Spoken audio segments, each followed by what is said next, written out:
So, tayo sa Bulacan. At meron tayong binibiling unit. EcoSport na 2015 na trend.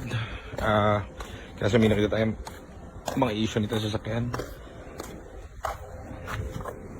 So, check na ni Joseph yung engine number para kung tutugma din sa papers. Then, na OBD na rin natin to, computer na natin. So, check na natin. Ang issue nito is common, EBS.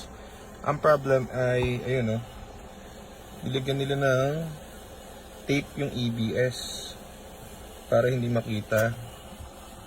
Yan, nakita nyo? Parang, yan o, pinatay nila yung ilaw. Ewan ko kung ano magagawa, wala namang magagawa eh. So, hindi pwede sa atin yan. So, gagawin natin dyan, dahil na-check na naman natin to, EBS talaga. So, yan tatlong ilaw kasi niyan, kapag naka-EBS or may problem sa EBS yung kotse nyo, yung EcoSport or Fiesta nyo, EBS is yung, ano ba tawag dito? Braking system.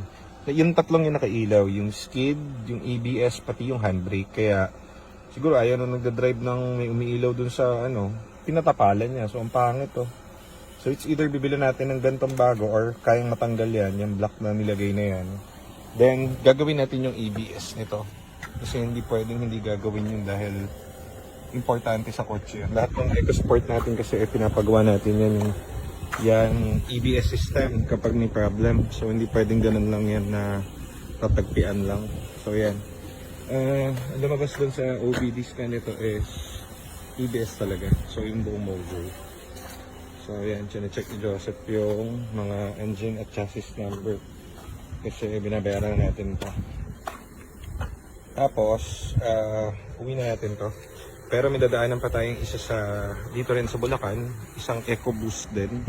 Ito yung dala nating EcoSport. So, tinitesting natin to kasi pinaayos natin yung EBS yan. Wala ng EBS yung EcoSport na yan. Palit ng bagong module. So, ito rin, ganun din ang mangyayari. Pero, checkin pa namin kasi napalitan nila yung reservoir. So, hindi original yan.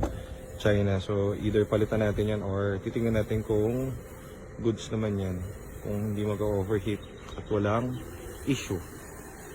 So, yan na muna. Maganda naman. Ipindig pa. So, tingnan lang natin. Pag natapos yung papers, sabat na rin tayo.